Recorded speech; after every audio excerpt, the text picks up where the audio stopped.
Yeah, good evening and welcome everybody. It is such a pleasure to see that so many of you have come out to join us. I mean, it's really been a week for the Australian Jewish Association. Definitely one of the busiest weeks we might have ever had, but we have pivoted and we really appreciate all the support that everyone has given us this week with everything that's happened. To all our guests, I can see there are hundreds of you now watching online, which will make this one of our largest online events that we have ever done. So thank you, everyone, especially to the people who are here with us at Caulfield Synagogue. But thank you to everybody who's joined us, who's kept their solidarity with Israel, who stand strong and said that we will not let anti-Semitism affect us. We will be a strong community with Zionism, with support for Israel.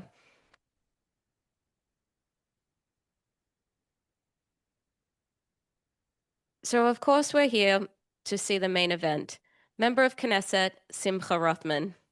He was supposed to be standing next to me in person for you to all meet, question, and to hear from. And with the Labour government, we all know what's gone ahead. The upside to this, the silver lining to the cloud, is that the Australian Jewish Association has had the most publicity across all national newspapers in 1 week than I think we've ever had. So really, thank you for giving us a stage and a platform and for bringing this issue of anti-Semitism for the Australian government, for the anti-Semitic tropes, for Tony Burke not letting in members of Knesset. We are really proud that this has come to light, that Australia has taken notice, and that there's been some action that have come out of this. People are frustrated, people are disappointed, and it's up to us to do something. So we are, in one side, quite proud that this has caused some effect and that our community has stood strong behind us. I'd like to introduce our first guest for this evening, the chief rabbi of this beautiful synagogue we are standing in right now, Caulfield Shule, Rabbi Daniel Rabin. Thank you. Thank you very much to Neil. Thank you to Robert and the AJA for not giving in, and of course for continuing to put on this event. And as Neil mentioned, it's wonderful to have so many people watching via live stream. Of course, everyone who's come out tonight. I know there's a lot of people are tired on a Sunday night and want to just relax. So thank you for coming tonight and showing your solidarity. It's interesting. This afternoon I was at the Australian Jewish Fertility Network's event. And whilst that was happening, I was, of course, I mean, I shouldn't admit this, but I was on my phone at times. You know, we're all addicted to our phones. I was checking my phone and, of course, deeply concerned, and I'm sure sharing the sentiment of many of you watching the thousands, hundreds of thousands of people in all different parts of the country. You know, they call themselves pro-Palestinian, but we know it's an anti-Israel movement. And at the same time, whilst I was watching those hundreds of thousands of people, and it's amazing how the media and others like to say or suggest just because it's big crowds, it must mean it's correct. You know, they all report, look how many people are. We know very well as a Jewish people that just because the majority or the masses are marching in a particular direction, it doesn't mean that they're marching in the right direction. In fact, sadly, we've seen most times they're marching in the absolutely wrong direction. But as I was watching some of these clips online, I was so inspired. They had a guest who they'd brought out from, she was a survivor of the massacre at Kibbutz Kfar Aza, Dr.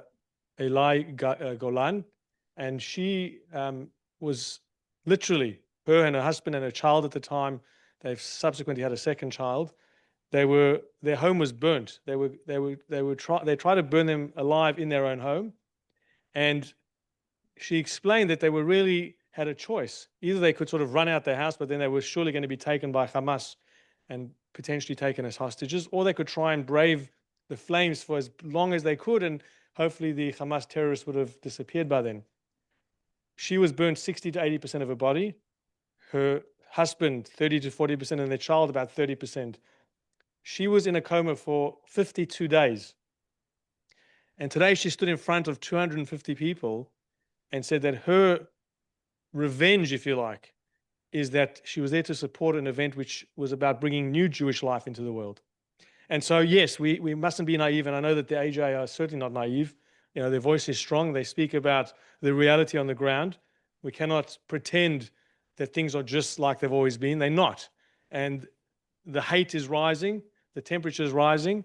But at the same time, we must never forget who we are. And the doctor today really reminded me that we got to promote life, we got to promote our values, our morality, but we have to have strength. And so therefore, I think it's not a coincidence that tonight is also we begin Rosh Chodesh Elul, the month of Elul, where we begin to sound the shofar. I think the shofar for the Jewish people has always served many different things. But perhaps tonight, and when we hear it tomorrow morning, it's an alarm. It's an alarm, of course, for our own personal reflection and self-reflection to improve in our ways, but maybe as a community, an alarm to remind us that we have to be strong together. We cannot continue to have infighting and broigus and faribel, wherever you come from, and machloikas.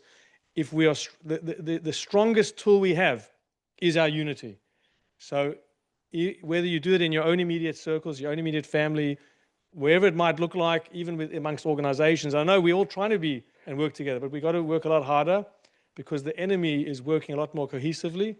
The voices are becoming a lot more louder.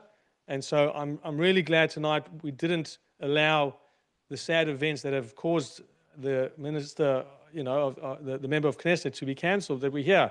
We came together, we're going to hear him speak.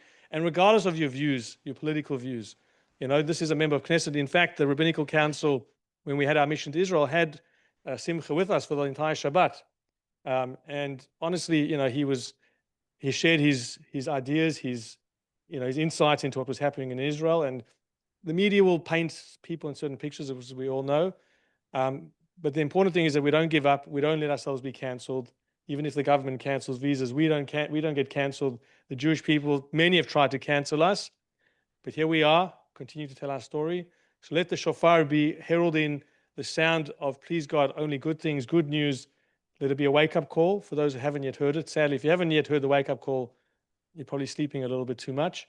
But if you haven't, at least the shofar tomorrow will remind you in its purest and most beautiful sense that it does. So thank you, everyone. Am Yisrael Chai. May we all be blessed with a beautiful new year ahead, Rosh Hashanah. And of course, ultimately, the truest salvation we have is when Mashiach comes. And so that's going to only come when we have Avat Yisrael and Avat Chinam. So hopefully we can all just start, each and every one of us, in our own way. So thank you for being at Caulfield Shule, and thank you to all of you for being here tonight.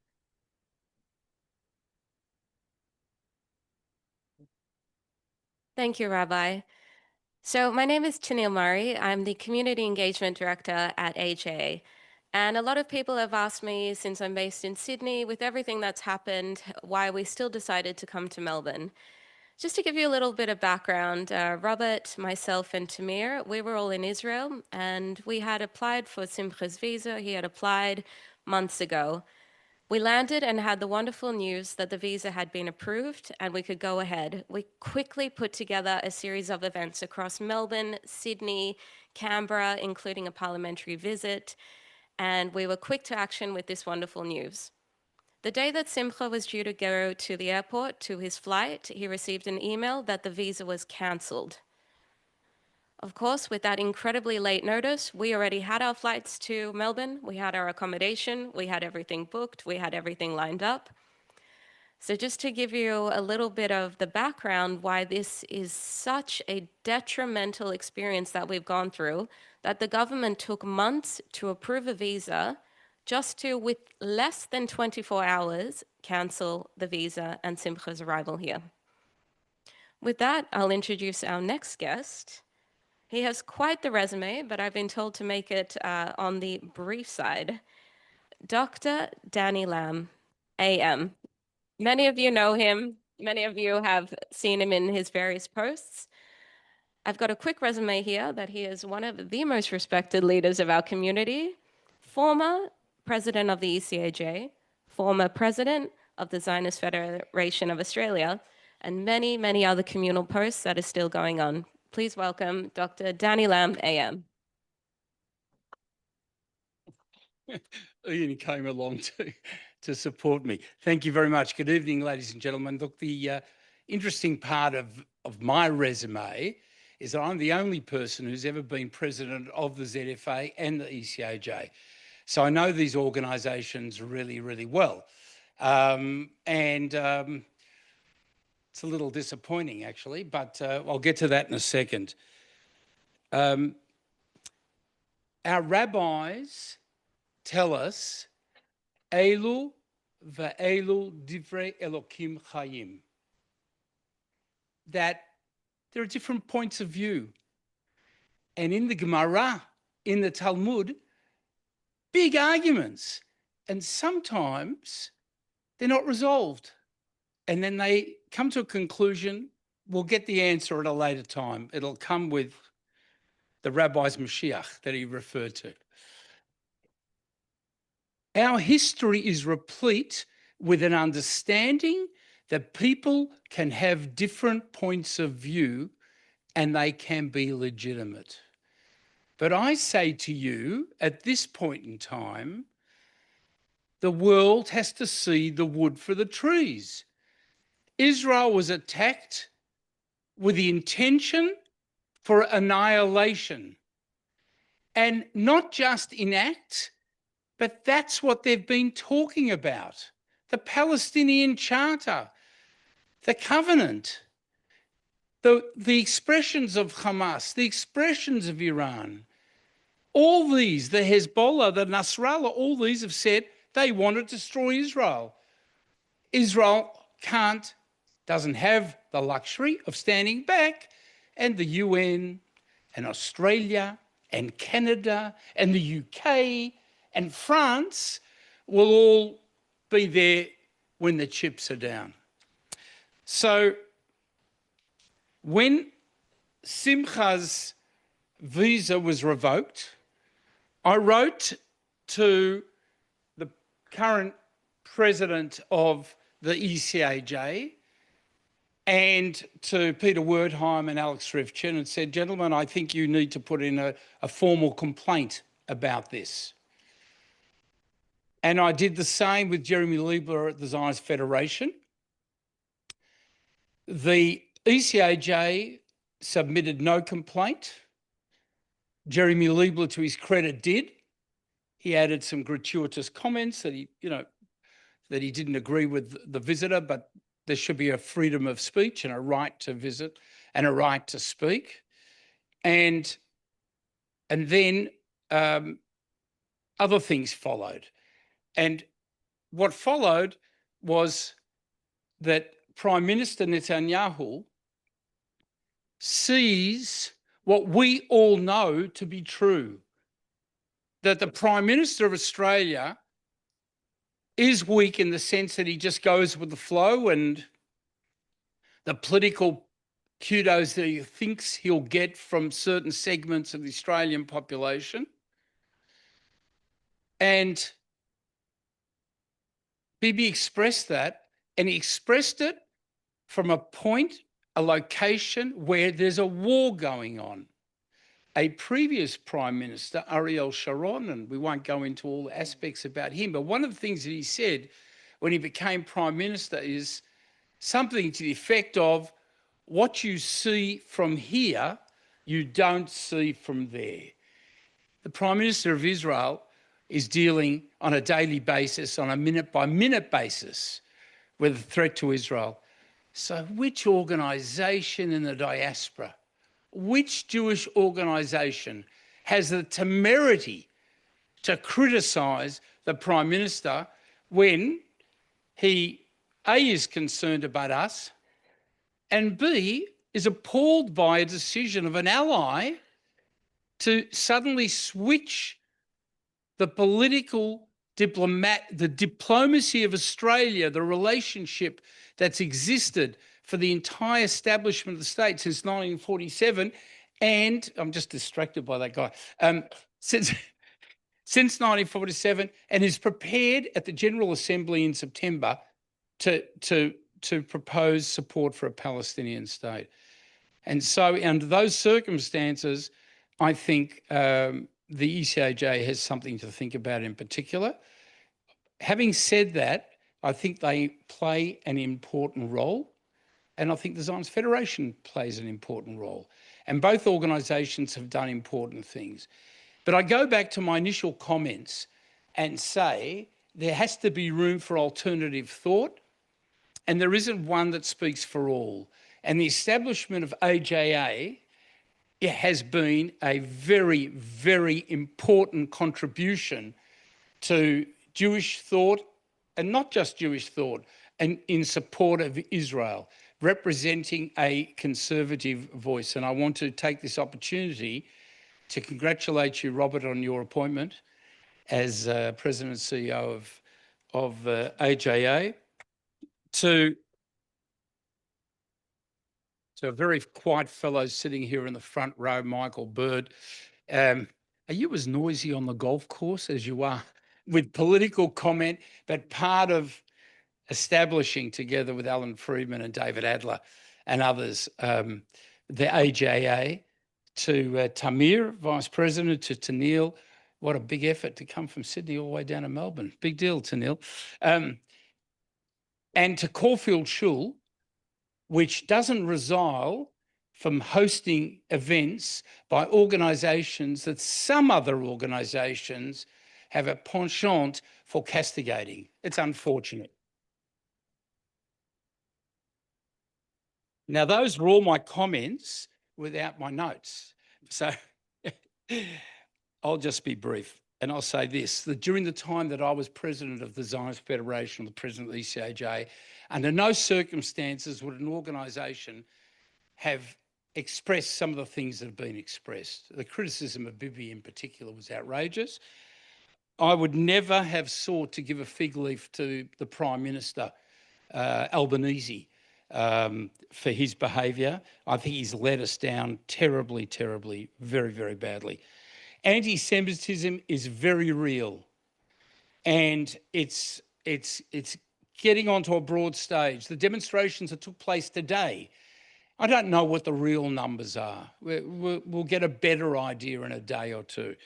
But in allegedly in 40 different cities, there were such activity of people who were demonstrating as pro-Palestinian. It may not necessarily be anti-Semitism, we can't say that.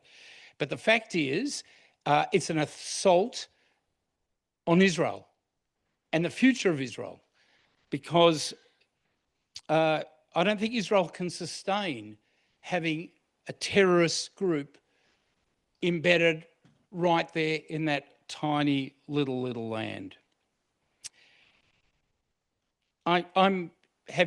Always been opposed to a two-state solution, not because I don't want other people to have a right to live, but live somewhere else where you're not threatening the Jewish state. And given that that has never stopped, anybody who wants to support that is either deliberately wants to damage Israel or is a fool, because he can't see what's so blaringly obvious. We have an experience, a Jewish experience. We know that when people threaten us, they mean to hurt us. So just to ignore that is really, the ostrich, whatever. We've had failures in these arrangements. Oslo, what a disaster. What did it lead to? Wye River, the disengagement, which I need to say that I speak entirely in a personal vein, okay? I'm not representing the ZFA, I'm not representing the ECAJ or anything like that. And when I was the president of the Zionist Council, going back to the disengagement days, I publicly opposed it, but I made it clear I wasn't representing the organisation, just myself. Sadly, those people who opposed it have been vindicated. It's not my role to introduce Simcha. Tamir is going to do that. But he comes from a party that's saying clearly what they believe Israel needs to do to be able to go forward. And it's exactly what we want, Israel to thrive and for it to be one of the great nations of the world and to support it. So I want to finish off by saying just one thing, that I think AGA should continue in the direction that it's going. that it's doing a superb job. Thank you. And to support AJA, Robert, carry on what you're doing. I think the rabbi made a point before about unity, about achdut. Notwithstanding when one is entitled to express a different point of view, I think you should just carry on in the direction you're going. Don't worry about what the others do. They'll do their thing. You'll do your thing. And my observation of WhatsApp groups and the amount of feedback that's come on in Facebook and so on, I think you're on the right track, and it's a track that's well supported by the community. Thank you.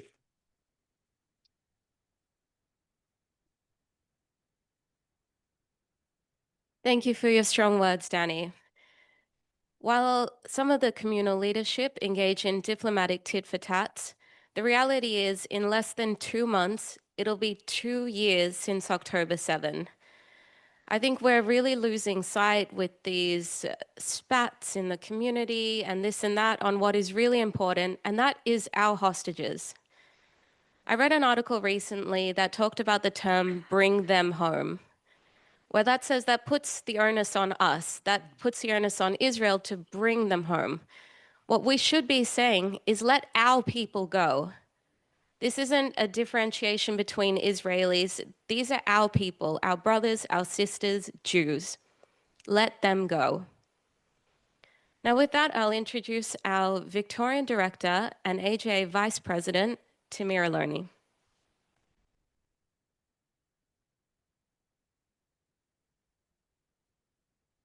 Thank you.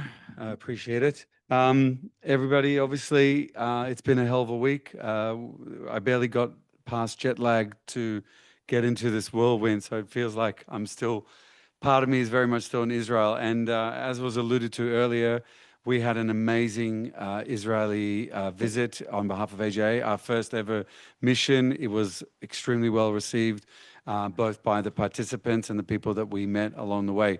The one thing that I reflected on the flight, a very long flight back home, was the fact that I spent those weeks in Israel hearing constantly about Australia, to only come back to Australia to constantly hear about Israel. And it's incredible to think that we hold such a big and important place in the discussion and discourse, and the Australian Jewish community obviously is well loved, well supported by Israel. And I think despite some of the statements that were made by other organizations this week, I think that everyone in Israel knows that we are 100% behind them. And of course, we share their thoughts about bringing the hostages home.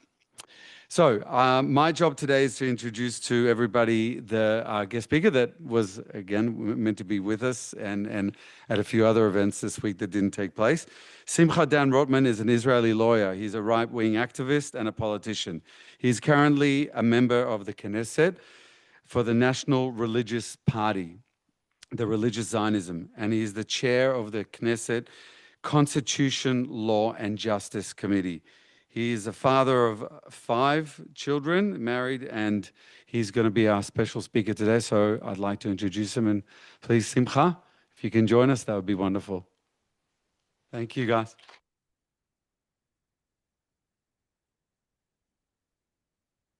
Shalom, shalom. You hear me? I cannot hear you for some reason. What about now? Can you hear us? Ah, yes. Thank you for joining us. Over to you. So we might start, we're going to do a bit of an interview style. So we might first tell us what happened over the last few weeks. Why were you going to come here? What were you going to talk about? How did you find out you weren't coming, and what happened after? Basically I have family members, I have friends. Actually, in the small yeshuvs that I come, I have a representative of Australia, one of the Lauries that live in my yeshuv. I know the community in Australia from many directions, and as the rabbi mentioned, I met with a group of rabbis coming from Australia, and I am trying to be connected to what's happening to my brothers and sisters, even if they don't live in Israel yet. That's when I heard about the attacks. on the synagogue in Melbourne, I immediately reached my friends and my family and the AJA, and I said that that I'll be very happy to do whatever I can. And this the idea of me coming for this solidarity mission. We in Israel, we're used to getting solidarity missions from Australia, from the US, from other countries where there are Jewish communities. We all saw it, especially after October 7th. But I thought that because of the attacks and because of what I see in the streets, and I actually see on the news, I see that today on the streets, the chance for genocide happening in the streets in Sydney, in Melbourne, all over Australia, even without me coming. So apparently, disturbance of the peace. I don't think it worked so well for the Australian government if they wanted to block me from arriving and thinking that will appease the mobs that supports the genocide of the Jewish people, and chanting from the river to the sea, Palestine would be free, a chant that in other countries is considered an open call for a genocide.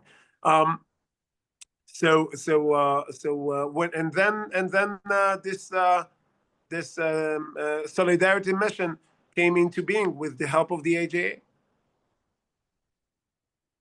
Thank you. So that's correct. So we were bringing you on a tour. We'd arranged for you to visit a Das synagogue, to speak at many of the synagogues in different cities, including where we are today, Caulfield Shule. So thank you for having us, but also many other synagogues, many schools. And then unfortunately, the government intervened. So do you have a message? You've seen some of the commentary from the government. First of all, have you ever experienced anything like this before? And do you have a message for the Australian government that tried to silence you, tried to censor you and prevent the Jewish community from hearing from you? So first, I think that that it's shameful, this trying to, and it's not about me. I did not experience this in the past. I did experience people trying to shut me up when I speak. Most of the times, of course, it was in Israel, but the last time was in Berkeley, California. I was invited to speak in Berkeley, and as you can imagine, there was the mob, what we would call the Free Palestine mob, that tried to block me, and I think that trying to and the sad thing was that together with this mob that basically wants all of the Jewish people to at least go away from Israel, if not for anything worse than that. We also what October 7th mean, but together with them was a small group of Israeli protesters, and I told them, and I said, "You see, who are you siding with? They want to kill you just the same way they want to kill me. You don't agree with my politics, that's okay. You don't agree with judicial reform, that's okay. Let's have a conversation. Let's sit and talk. Let's disagree politely, less politely. We're Jews after all. But you see that who are you siding with? You think you are benefiting anything by helping the Free Palestine mob from disturbing my speech in outside of Israel?" And most of them felt bad. Some of them are so lost into the machloket, so lost into this fight, inner fights within the Jewish people, that basically find their friend there. I think it's terrible. I think that if we should be, I disagree with a lot of people in Israel. I agree with a lot, but I think in a certain point, if you find yourself in support of people who are trying to shut up an Israeli delegate, an Israeli Knesset member, they don't really care about his politics. They care about the politics of the state of Israel, or they care about the existence, the mere existence of the Israeli government, state, and the Jewish people. And in this tension, I think that everyone has to. If you don't want to choose a side, don't choose a side, but never ever choose the side of the Hamas, of the side of the Free Palestine mob, because they don't really care what are your views. They want to kill you just because you're a Jew. So, and I think it backfired what they tried to do. A lot more people are hearing you than would have heard you. I saw most of the crowd tonight is online, and I saw the we only had a few days to organize this event after the cancellation. And I saw the registrations coming in hundreds and hundreds. I don't know what the final number stopped on, but we're also, after this event, we're going to make sure the recording is then seen by thousands and thousands of people. So a lot of people hearing your message. Maybe we should even thank Labour for what they did there. But I want to turn to some of the reasons why they rejected why they cancelled your visa after approving it. And one of the reasons, I've seen the paperwork, was because you called to eliminate Hamas. Can you confirm that, or do you want to speak a bit about the reasons they gave? Yeah, actually, I was a little bit. You said I got the email very early in the morning, before I was supposed to board the flight. So in the beginning, I was a little bit afraid. I said, okay, maybe they have some misquotes, maybe some things that I said in Hebrew and was badly translated to English or something, and maybe they found something bad that I said, and then it will be an argument between the Australian government or the Australian country and Simcha Rothman. And I don't want to. I don't have any fight with the Australian government or country. But then I went through the quotes they mentioned in the letter, and actually I saw afterwards they already lied about it. They already said, no, it's not about those quotes, but the document is with me. Anyone is free, wants to see it. It's not a secret. And yes, one of the quote was, you have to eliminate Hamas. The other quote was, Israel is on the good side and Hamas is on the bad side. The nations of the world should stand with the good side and not with the bad side. Israel is not to be blamed in the situation in Gaza. It's Hamas' fault. We should never have a Palestinian state because a Palestinian state poses a grave danger to the existence of the state of Israel, and we should apply Israeli sovereignty over Judea and Samaria. Now, the last two, the Palestinian state issue and the sovereignty issue, are actually, I'm the proud leader of the resolutions in the Knesset. One of my roles, besides being the chair of the Constitution, Law, and Justice Committee, one of my roles is that I am one of the co-chairs of the Land of Israel Caucus in Israel. If you see my pin, this is the pin of the Land of Israel Caucus, and we are the largest caucus in the Knesset. We passed a resolution. We passed in July 2024. We passed a resolution saying a Palestinian state is extremely dangerous for the state of Israel, and we are objecting to it. We passed it. The actual number on the vote was 68, but with the support of 80 Knesset members, but the number that were for the resolution is not as important as the numbers against the resolution. No one in the Jewish parties in Israel, there are two terror-supporting parties that actually support Hamas. One of them is the sister movement for Hamas, Ram. But the Jewish parties in Israeli Knesset, no one came and voted against it. The people who did not like this just left, and because they said they don't want to vote against it. So no one in the Jewish parties in Israel, including the left-wing Labor Party, including Yair Lapid's party, no one voted against this resolution that I led on July 2024. Last July 2025, I led a resolution calling for Israeli sovereignty. In this, we got 71 votes, including the Prime Minister Netanyahu, that came especially to vote for it. Although he knew it will pass without him, he came specifically to the Knesset to vote with us, 71 Knesset members, and also Gantz party. They had their own resolution, but also calling for sovereignty. Another 6 or 7 votes for it. So also, again, 80 Knesset members supporting applying sovereignty over Judea and Samaria, coalition, opposition, left and right. Also in this case, Yesh Atid party, the largest party in the opposition, did not come and vote against it. Only 4 seats from the Jewish parties, from the Labour Party, voted against it. So the views that for the Australian government are far right, extreme, racist, whatever, is what you've heard. It's no to Palestinian state, like the majority of the people in Israel, and like the 2/3 of the Knesset in Israel. Sovereignty on Judea and Samaria, again, like 2/3 of the Knesset and the majority of the public in Israel. Eliminate Hamas. Israel is good, Hamas is bad. If you believe in those, apparently you're inflammatory and divisive.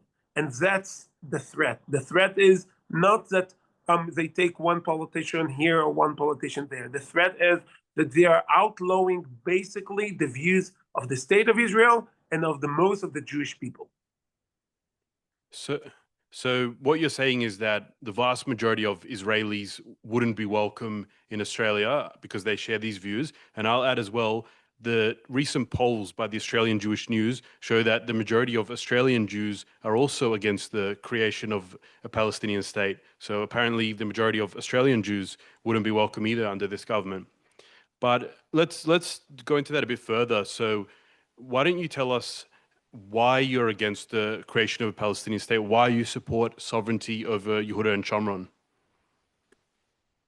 Okay, so first, I think I was always against the Palestinian state. I did not wait for October 7th to have this view, but I think that October 7th made it clear for many people that were not thinking like me, because in October 7th we actually saw what a semi-Palestinian state has to offer to the world, which is terror tunnels, terror attacks, and the foothold to destroy the state of Israel. If Israel would not be in Judea and Samaria, if Israel would not fight every day and every night, if our brave soldiers would not fight every day and every night in Judea and Samaria to block the attempts to create an October 7th attack over against Israel in Jerusalem, in Tel Aviv, in Kfar Saba, in Ra'anana, in Netanya, in all the places, because they're extremely close to Judea and Samaria, it would happen there also. And there is no question about it, because we know what they are preparing for us. We know what Hamas ideology is, and also we know what the Palestinian Authority ideology is. So, and the distance between Judea and Samaria and Netanya and Kfar Saba and Jerusalem and even Tel Aviv is shorter than the distance between Gaza and Ofakim, where the Nukhba terrorists came. It's not harder to arrive. It's actually easier to shoot at, because Judea and Samaria, as anyone who visited in Israel, and if you did not visit, I encourage you to do so and maybe even stay. But you see from Judea and Samaria, from my house, you see the entire state of Israel. You can see from my house where I live, and I live on the eastern side of Judea and Samaria. I can see all the way from the Hermon to Arad, everything. So of course, if the Palestinian would have a state in the place where I live, or in Kalkilia near Kfar Saba, or in Ramallah near Jerusalem, we know already what they are planning. They are chanting from the river to the sea, Palestine would be free. Again, I don't know if you see in the camera this pen. This is from the river to the sea, in the entire state of Israel.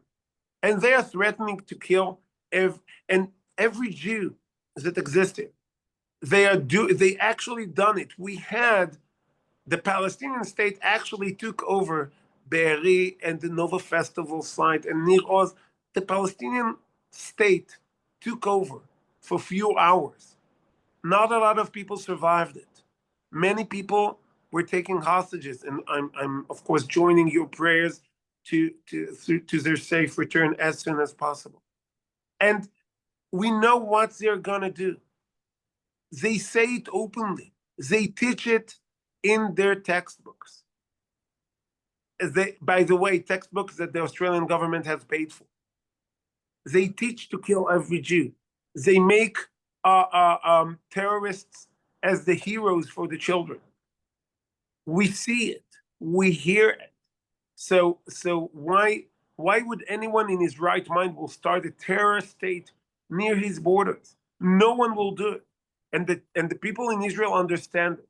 And by the way, I said before, 80 Knesset members supported my resolutions that said no to a Palestinian state, full stop. But in February 2024, the government, the executive branch in Israel, pushed forward another resolution in the Knesset saying no to pressure Israel unilaterally to recognize a Palestinian state against what Biden administration said they want to do and other countries said they want to do. And on this resolution, saying do not impose on Israel a Palestinian state. Even if you think it's a good idea for some strange reason, don't impose it on the state of Israel. On this resolution, 99 Knesset members voted in favor.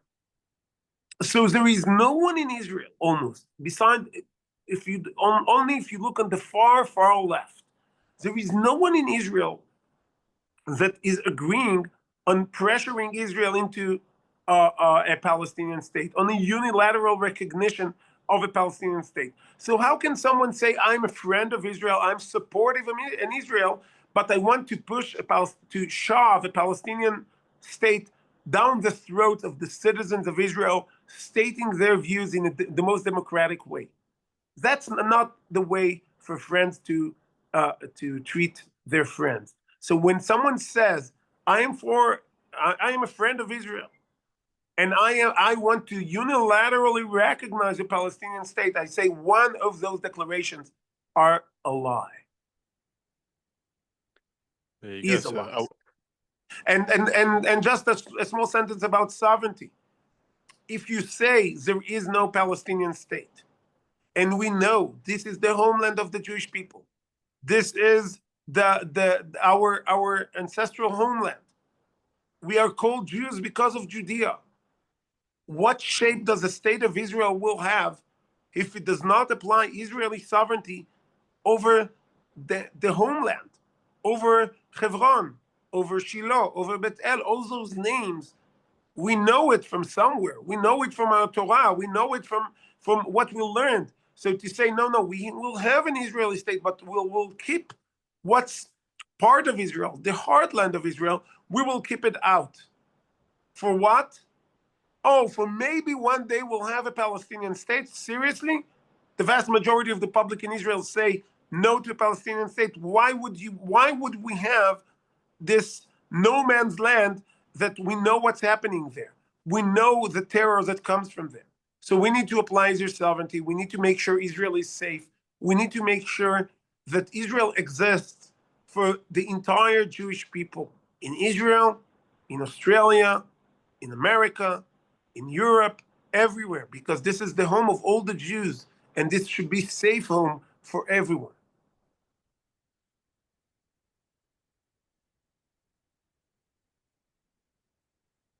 So I think the Bibi Netanyahu getting involved in Australian politics, it was quite unprecedented, but it was also very, very popular. I was asked by a few media outlets, and I estimated about 80-20 in the Jewish community would support it.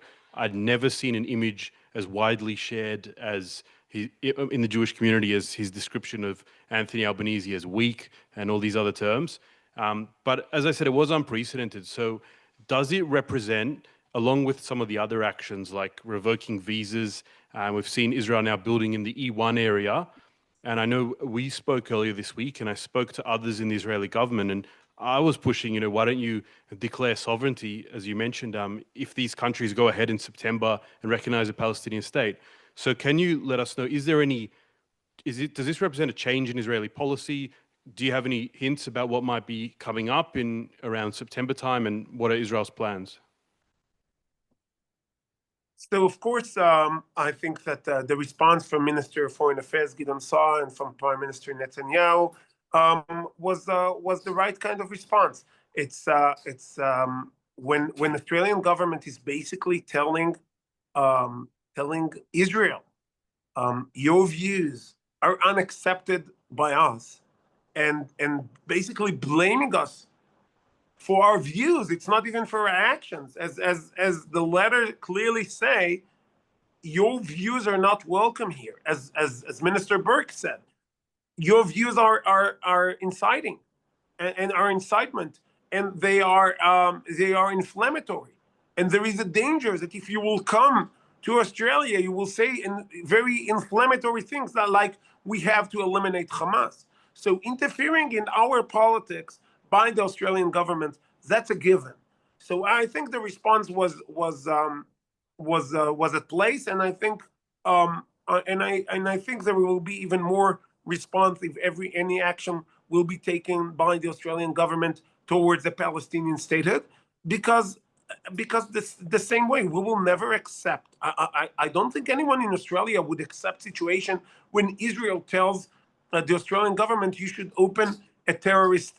have a terrorist state right near Sydney, right near Melbourne, so you will be attacked from there by terrorists. I think that anyone in Israel will have this view, will not be welcome so much in Australia. So the fact that the Australian government tries to enforce a Palestinian state on the citizens of Israel, when we learn what is the danger, is worthy of even harsher response. That's about it, and I'm happy to hear that the Jewish community, and I also heard from people that are non-Jews that this response, they saw it as fit because they were not so happy with what the Australian government has done.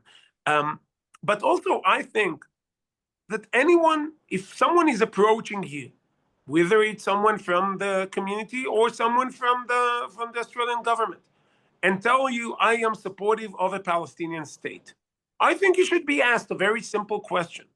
Are you supportive of a Palestinian state despite the fact that you know that in the Palestinian law books there is a punishable by death felony if you sell land to a Jew?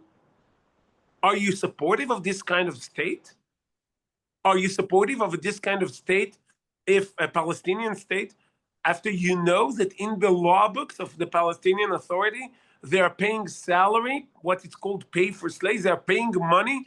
If you kill more Jews, you get more money. This is the kind of state you are supportive of? Why? Why would you?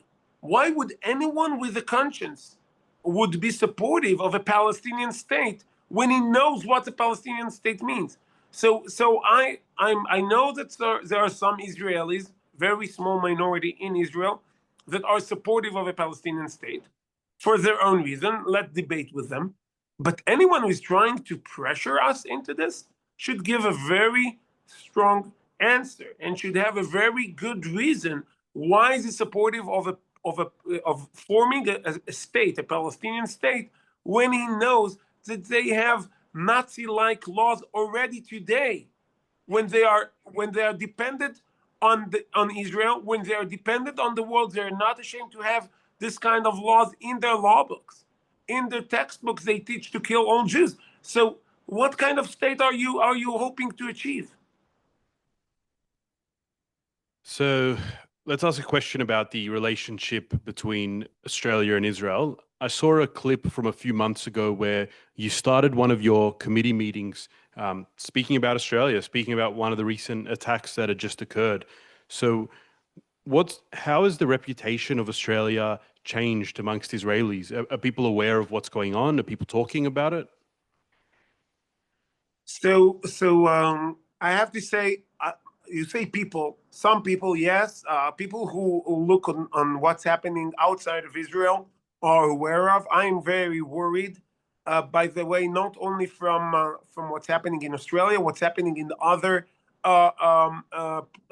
Jewish communities around the world, but in Australia, I heard, and I have to say, when I met with the rabbis from Australia that came to Israel, I before those recent events, I basically, with the help of my wife, she's an expert in this field, we showed them what's happening, what they're talking about in the mosques in Sydney, in Melbourne, all around the world, what kind of incitement for murder of Jews you are living next to. And I'm very worried because, and it's a little bit with historical background, because my family came to Israel. When I introduce myself to American audience, I say my family made Aliyah from the U.S. not so long ago. It was 1914. 111 years ago. And they came from Cleveland, Ohio. And I imagine a conversation that that my family before I was born, way before I was born, and in the 30s, talking to someone in Europe, and in Israel there were riots, and the blood libel that Al-Aqsa is in danger was the chant of the mob killing Jews in Hebron and in Jerusalem, in everywhere. And it was not such a nice time to be in Israel during the 30s. But if someone from my family would talk to his family member in Europe in the 30s, and he would ask, what is the situation in Israel? I'm worried about you. He should have said, I'm worried about you.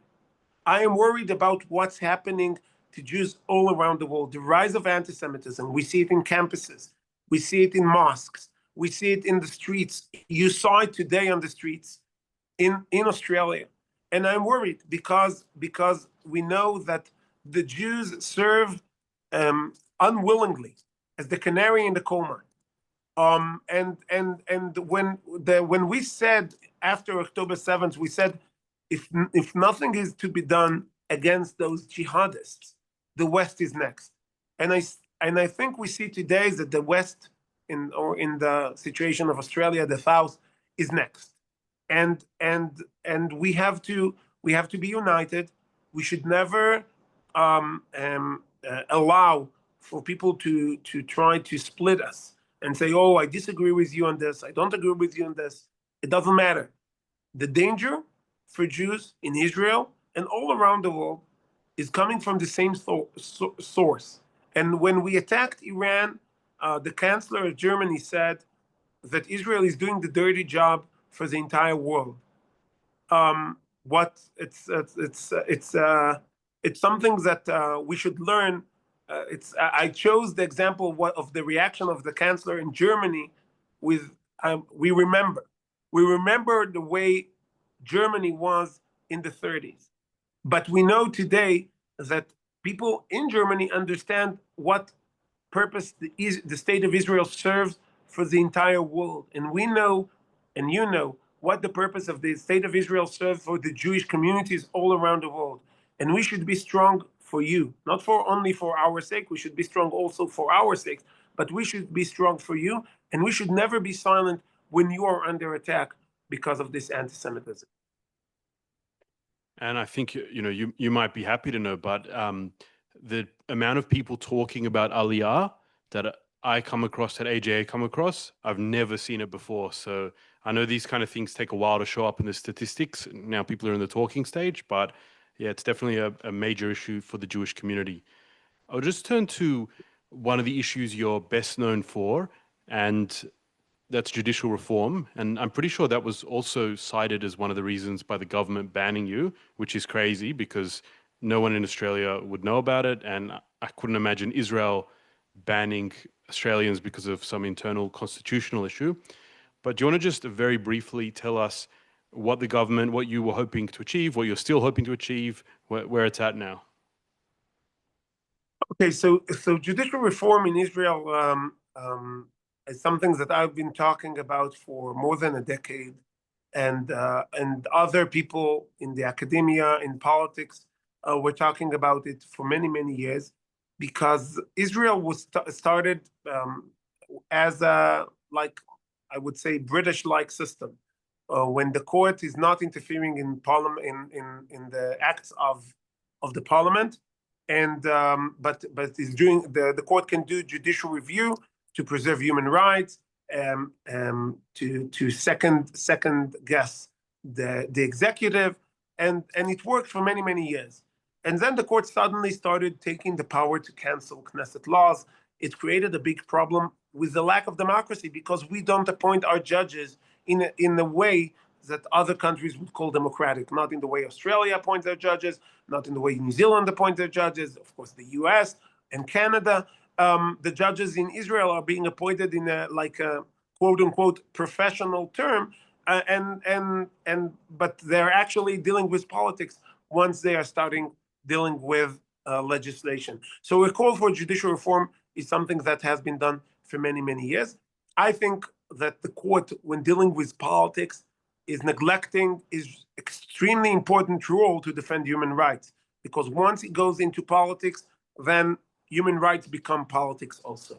And that's why I also pushed for judicial reform. What the key element of this was to change the way we elect our judges. We passed this bill. We passed it. It will get into effect, Be'ezrat Hashem, God willing, next Knesset. That it will be in a more democratic way with the support of more coalition, opposition, but not in a closed club that appoints itself. Another important thing that passed, and now we were in a little bit of a constitutional crisis about it, is what they called the reasonability clause, that basically allow the court, even when there are no human rights on them that are being infringed, to ask, to second guess the government and say what you're doing is unreasonable. Now, it's not illegal, it's not against human rights, it's just we think differently. Now, it's a very delicate constitutional matter, but just to make it one of the examples of reasonability was that in 2018, the government said, and it's connected to the situation and to the war that we're having, the government said that they don't want to let Gazans into Israel as a pressure to release the hostages. In 2018, we had 4 hostages inside Gaza. And the cabinet decided it, the army supported it, the legal advisor supported it, and the court canceled it. He said it's unreasonable to prevent Gazans to get medical treatment in Israel as a pressure against Hamas, including sister of Hamas operative. So the idea is that you cannot apply any pressure to get your hostages back. I think, me personally, and a lot of people in Israel think that the intervention of the court in matters of national security, especially applying this unreasonableness clause, was one of the reasons Israel came into this war weakened. I'm not by any way blaming the court for October 7th. That's not what I'm saying. What I do say is that the perimeter, the rules of engagement in the perimeter, the tools that the state of Israel has to fight Hamas, to fight terrorists, to prevent BDS activists to come into Israel, to punish people who call for the BDS against Israel inside Israel, to prosecute incitement for terror, all of those issues were blocked by the justice system in Israel in different excuses. And that's one of the reasons we needed judicial reform, not only to make an Israeli constitution better, but also to fight terror better. Okay, I'm going to ask you one more question, and then we will go to some audience Q&A. And we'll give priority to, we've got a small crowd in the room and a lot of people online, so we'll give priority to the people in the room. Although I can see a lot of messages are coming to my phone from online people, so somehow they've got questions. But I'll just ask you, in Gaza, Israel has been fighting now for coming up to almost 2 years. We've got a new offensive in Gaza City. We've still got hostages there. What's the Israeli government's plan? Does it have a plan? Can it achieve both of the main goals, to release all the hostages, free them all, and to defeat Hamas? So first, the Israeli government have a plan. When we talk about the fight in Gaza for 2 years, we have to remember that until President Trump got into the White House, we were not only fighting Gaza, we were fighting also against the Biden administration, who basically put an arms embargo on Israel. We all remember the famous don't that Biden said about getting into Rafah, and we all know what we found in Rafah, and we also know how many hostages were released in Rafah, that Israel released from Rafah, and couldn't happen if we didn't do it.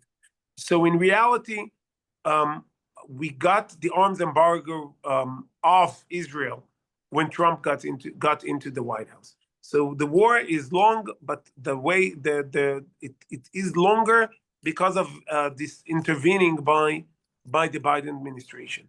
But after saying that, the war in Gaza should have ended way before, because if you allow for the Hamas through negotiations to stop you whenever you're getting close to victory, you will never get to victory.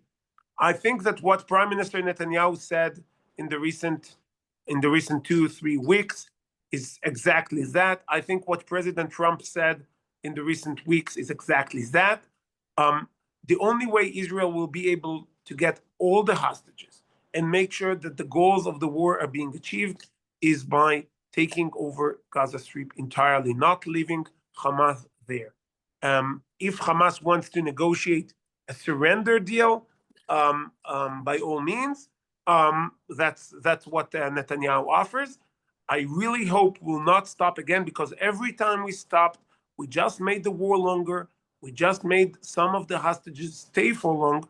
And this is the official viewpoint of my party and my party leader, Bezalel Smotrich. And not only us, you have to go and defeat Hamas all the way. The plans are in motion. I think as we speak, our troops are attacking Gaza City. It should have been done long ago, but finally we are there. Sadly, and I understand, and I never criticize someone who's saying, okay, let's get some hostages back before. It's understandable. But my belief is, and I said it even before the first hostage deal, the only way to get all the hostages back as soon as possible is never stop for a deal.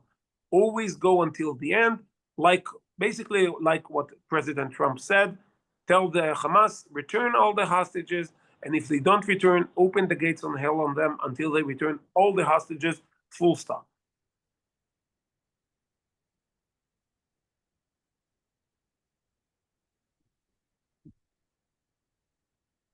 Wonderful. Thank you very much, Simcha Rothman, and thank you to our CEO, Rabbi Gregory. We'll go to our questions now. If people want to put their hands up, I'll remind everyone our motto at AJA: no statements, no thank you, straight to the questions, please. We'll start here. Simcha, I'll have two quick questions.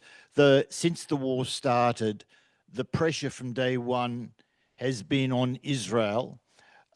Don't you think if the world pressure, I'm talking about from the international community, UN, if they said to Hamas, okay, hand back all the hostages unconditionally, and otherwise we'll hold back aid and funding to you, don't you think that would have been enough pressure if they all did it from day one, even now, that they would release the hostages? That's question one. Question two is, does the government of Israel have an alternative to the two-state solution?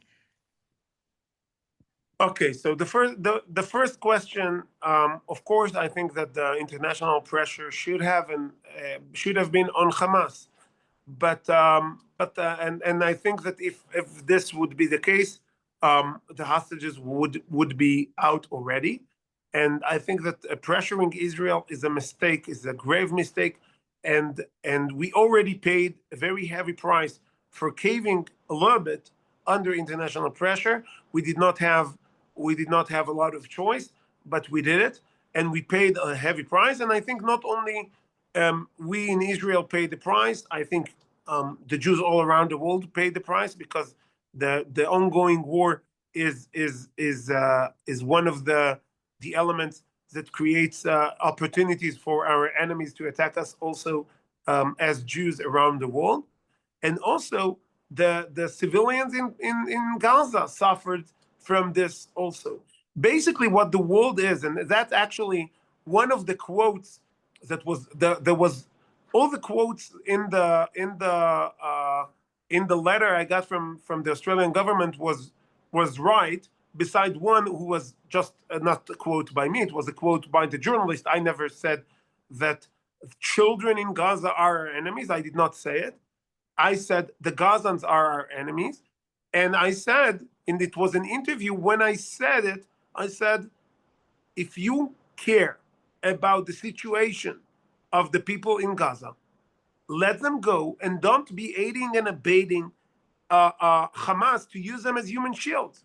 What you are doing when you are letting Hamas basically imprison the population in Gaza and use them as human shields and use them as a part of his propaganda machine, you are helping Hamas efforts in the war. So if every country that voted against us in the UN and said that the situation in Gaza is terrible would take 10,000 Gazans, there will be no problem. That if you want to take refugees from Gaza because you think they're suffering there, by all means. And they don't do it because they want them to suffer, because they want to use them against Israel. So they don't care about the Palestinians. They care to fight against Israel. And this is something we should never accept. Now, about the solution, I said the solution is to apply Israeli sovereignty over Judea and Samaria. Once you apply it, then you won't have a Palestinian state there. A Palestinian state was never a solution. So to say what's an alternative solution, that's very strange, because how come to have, again, I'm referring to the question I asked before, how come to have a state that in its law book says to sell land to a Jew is punishable by death, and if you kill more Jews, you get more money? How come to have this kind of state is a solution for anything? Thank you. Simcha, it's great to hear from you. I'm sorry that you were prevented coming here, but that's what we expect in an anti-Semitic Albanese government. My question is related to the Aliyah that you expect to happen, and I know a lot of people will be doing that.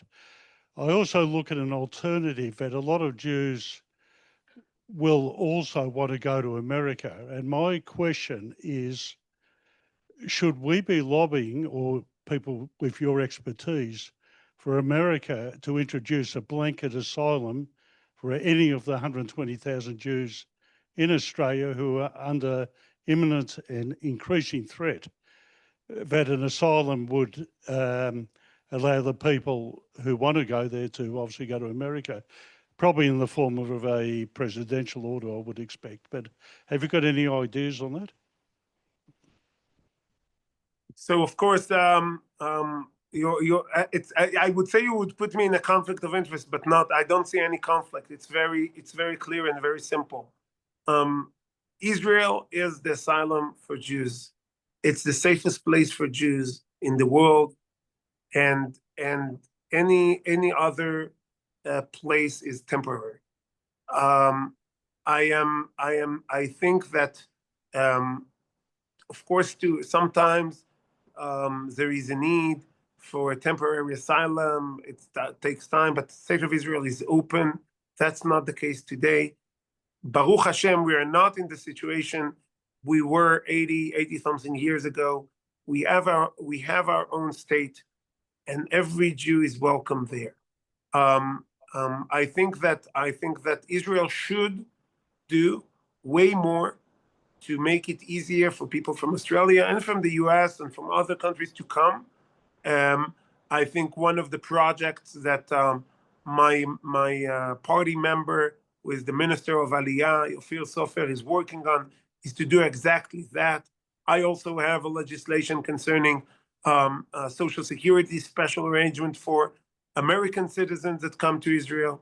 It does not exist. The problem does not exist with Australia, but of course, any time I hear about a problem with the Aliyah process from people from Australia, from America, from any English-speaking country, I try to do my best and solve it. And most of the time we succeed.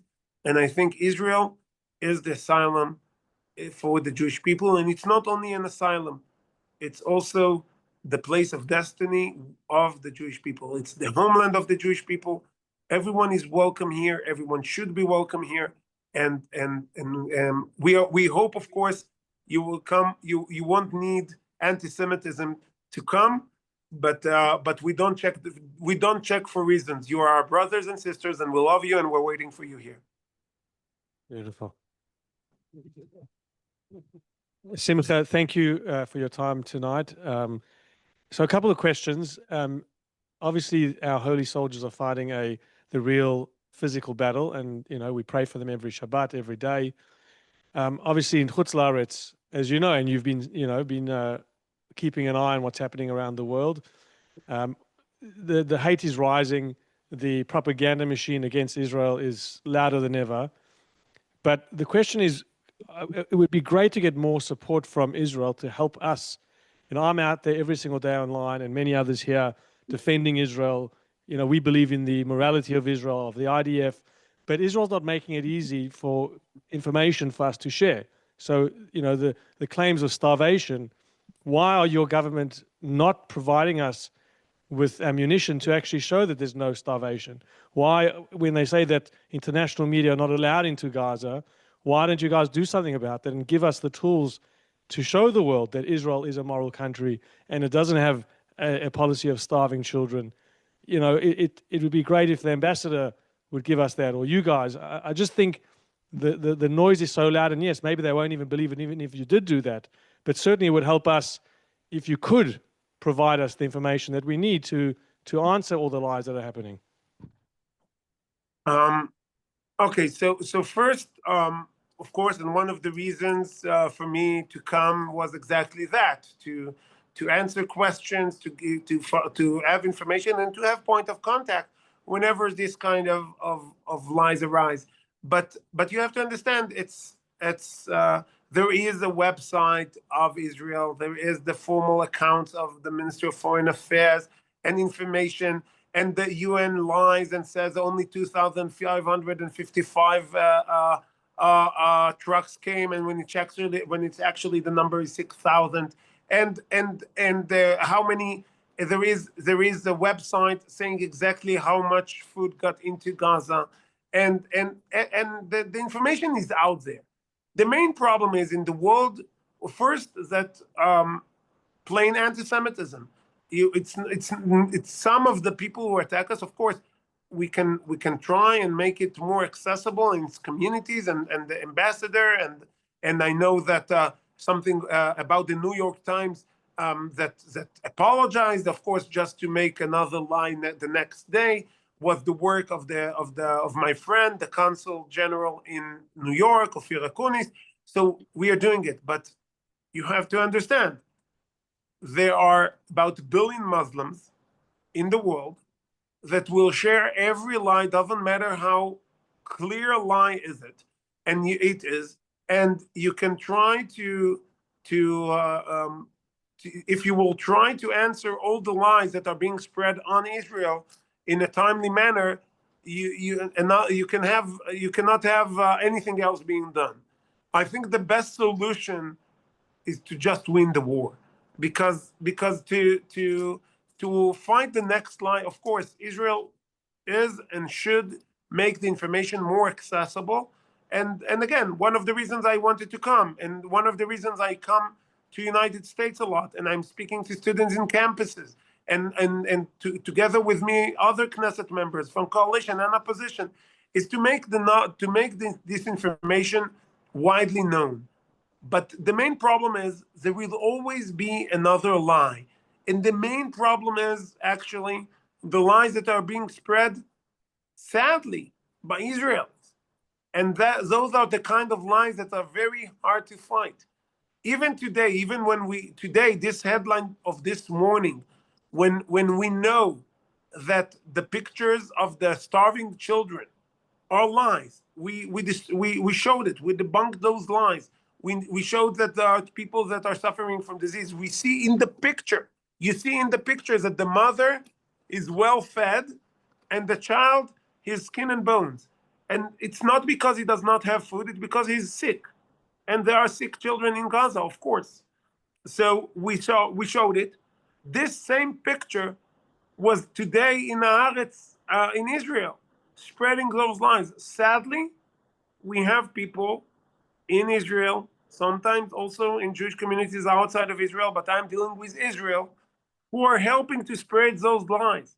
And those lies will spread way faster than any amount of truth that you will get. On a personal level, or through the AJA, or through any organization, anyone can contact me or the Ministry of Foreign Affairs.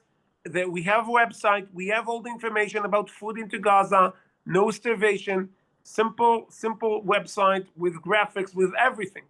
But the lies, as Mark Twain said, the lie will go 3 times around the world before the truth will tie its shoes.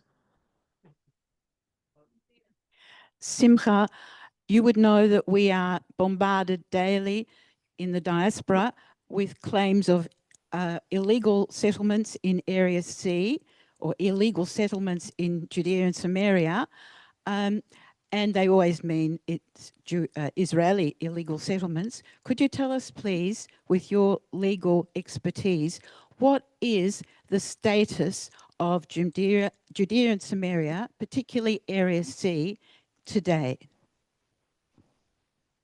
So Judea and Samaria were part of the British mandate for Palestine. British mandate for Palestine was designated. That's why the name Palestine is a cultural appropriation, because Palestine was never an Arab country. The British mandate for Palestine, for the area that was called Palestine, was in the text said the goal of the British mandate is to create a strong and dense Jewish settlement, for lack of better term, of Jews in the homeland of the Jewish people.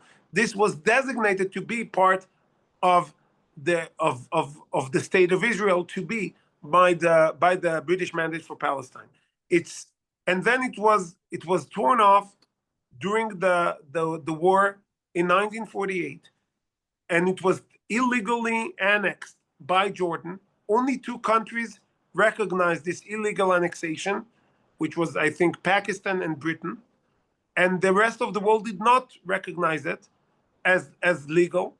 And in the 6-day war, we got it back. And in the 90s, Jordan basically said, even the 80s, but it was formal in the 90s, Jordan said, we don't need this land, we don't take it. Jordan and Israel are in peace, and this land is not Jordan. So there was never a Palestinian state there. It's supposed to belong to the homeland of the Jewish people, aka the state of Israel. And to say that it's a Palestinian occupied territories, as your government referred to, it's just based on nothing. There was never a Palestinian state to occupy a land from, and this land is ours. It's the homeland of the Jewish people. Now, I don't understand any claim that says the Jews cannot live in their ancestral homeland. That's if it would happen anywhere in the world, we would call it racism. If someone will say this piece of land, Jews cannot live there, we would call it racism. The Nazis had parts of Germany, and as the war advanced, the parts grew bigger and bigger where Jews are not allowed to live in. Russia under the Tsar had place where Jews cannot live there. That's not something we should accept. Not something we should accept in any place in the world. Definitely not in the ancient and the ancestral homeland of the Jewish people. Now, the Oslo Accords also, when we tried to create, and it was the Oslo Accords, in my view, was not such a good idea, and I say it was a terrible idea to bring crazy murderers as terrorists and give them control over a piece of land. And of course, we got terror from there. It's no surprise. But we gave Area A and Area B to the control of the Palestinian Authority, and Area C was the part that stayed within the control of Israel. And so to say that the Jews living in Area C, it's not, of course, it's with history. History is on our side. International law is on our side. But also even the Oslo Accords is on our side, that we can live there. So when someone says illegal settlements in Judea and Samaria or in the West Bank, it's a fake term. The use of the term West Bank is to adopt a colonialist term because this is not the name of the place. It's not the West Bank of anything. It's Judea and Samaria, and Jews should be able to live in anywhere in Eretz Israel, definitely in Judea and Samaria, as I proudly live in. Go over the Q&A in a fast pace. Sorry, because we need to go soon. But so I'll okay. I see. Would you agree that there is no point discussing or considering a political resolution until the Palestinian Arabs announce their 100 years campaign of genocide against the Jewish people and learn to coexist peacefully with Jewish sovereignty? The answer is, of course, yes. And I think it will never happen before we apply sovereignty, and they will lose hope to destroy us. As long as they have hope to destroy us and have a Palestinian state, they will never leave their this agenda behind. Don't go to okay. Can Bibi work with Trump to get Burke banned from the USA due to him banning Hillel Fuld? I don't know if Netanyahu need to work on it, but I do know that if the quotes that the Australian government has used to ban me are inflammatory and divisive in the head of the Australian government, I think they can safely ban about half of American Senate and the House of Representatives, because many of them showed that you said that you have to eliminate Hamas. Many of them said that Israel is right. Many of them said all those inflammatory things that I said. My entry to the U.S. is being affected. I think in the U.S., again, as I said, my views are more than common, even by the current administration. And we saw this. And the last question: what is the likelihood that the 3,400 homes planned between Ma'ale Adumim and East Jerusalem will now be built? Can international pressure prevent it from happening? I really hope it won't. I saw a very strong response from the government against the idea that Jews building their homes can be something problematic. E1 is very close to Jerusalem. It should be built. It should have been built for 20 years. And I'm very proud of my party leader, Bezalel Smotrich, for pushing it forward. And generally speaking, I invite you all to come and visit in Israel, and especially visit Judea and Samaria. If you support Israeli communities in Judea and Samaria, you must come and see and be happy. If you don't support Israeli communities in Judea and Samaria, you should come, and then you will understand why you have to support it and why it's essential for Israeli security. And I think that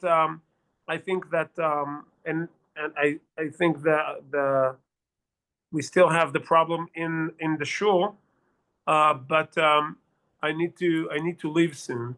So I want to end with this. The main purpose of my visit in Australia was to show support for the Jewish community in Australia for what you are going through. We see a lot of Australian Jews coming to Israel for solidarity mission, and I think Israel should do the same. We should be in solidarity and in support of our brothers and sisters abroad. I welcome anyone who disagree with me in Israel or outside of Israel to have a debate or discourse or an argument, and it's 100% okay. I think we should all stand together as one people when our enemies try to go against us.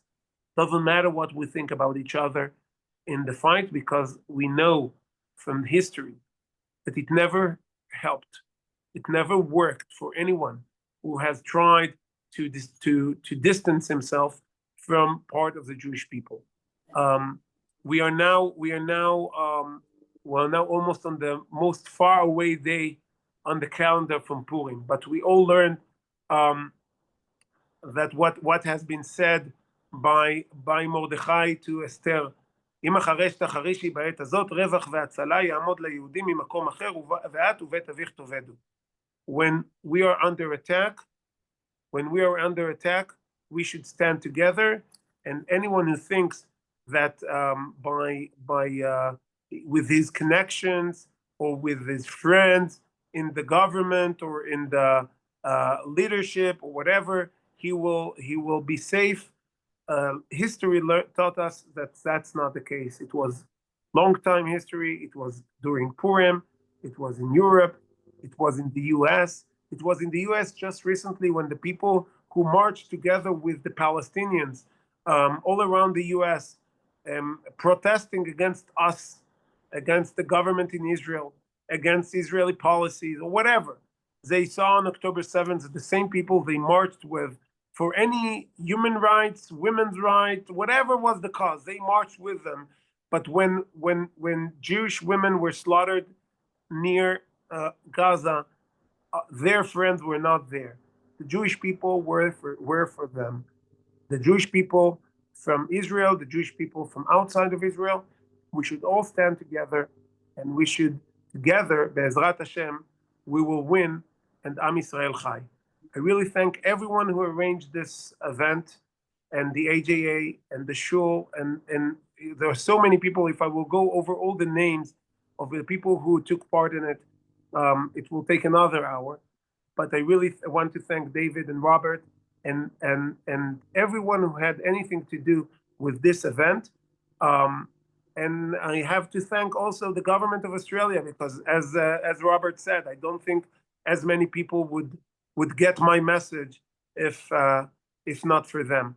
So I hope the message reaches, despite the technical difficulties, whoever it needs to reach. And I'm looking forward to seeing all of you in Israel. Am Yisrael Chai, and thank you very much. Simcha Rothman, it has been an absolute pleasure to have you with us. I would say we'll see you in person very soon, but I do understand you're banned for 3 years, so we are counting down the days till our community can host you to hear from you. It has been a pleasure, and we cannot thank you enough for still being able to join us tonight, taking all our questions, being part of our community. Through the deep disappointment, we hope that there will be some strong resolutions that come out of this, that we're moving towards a step to a positive future and to a better journey with Israel, the Jewish people, and to getting our hostages home. Thank you again to Caulfield Synagogue. Especially thank you to everyone who was here tonight, who joined us in person to still support, even though you're coming through the live stream. We do apologize for the slight technical difficulty, but I will remind everyone this was recorded. Everything that was said after the technical difficulty, we will have that on the recording, and we encourage you to share that recording when it's posted to family, friends, and get this important message out. Thank you again, Simcha Rothman. Thank you. Thank you. Am Israel Chai. Chodesh Tov.